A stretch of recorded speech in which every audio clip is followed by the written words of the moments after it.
You know, I mean, one of the things that we discovered is it's not one or the other, it's both, right? So, I mean, we have a live audience here, and then we're streaming out, and then we're blending these technologies. You know, I think that that is going to continue to be the paradigm. It's not, you know, I mean, in some cases it is a pure virtual, but I think largely we're going to have these blended experiences, these hybrid experiences. Mm-hmm.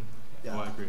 I think, I want to just emphasize, I think that that really is what makes sense. So that instead of it just being one person speaking, what you might have is a representative group of people who would ask questions, or whether it's a panel like this, an interaction, but then many can observe. And you would hope that enough of the questions that would come up would be representative of the larger viewing audience, and therefore get the value of live, but be able to do it in this streamed way. Absolutely.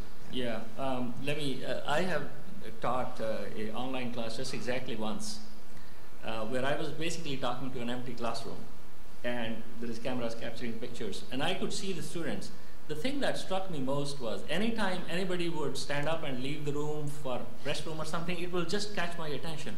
Whereas in a live class, if somebody leaves, I don't even pay attention. So there is something to that experience there. Yeah, I mean, and going back to the earlier discussion around television broadcasting, there's a reason that American Idol has a live audience.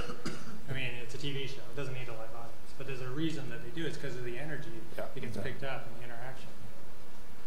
One other thing I want to mention is the notion of mixed media, is the idea of using Twitter or IRC, Internet Relay Chat, as a back channel for interaction really works for both panel situations, and I know increasingly instructors are starting to do it in the classroom.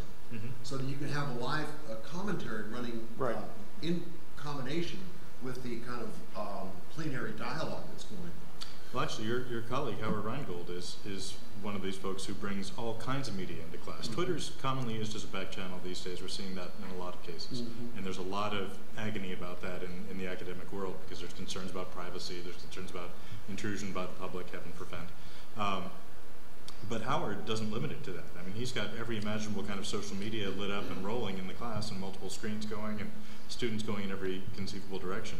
And he actually found himself, I don't know, I guess he should be proud of this. He found himself in a situation where he had pretty substantially outpaced the willingness and the capacity of the students to multitask and to kind of multicast, if you will, what was going on in the classroom.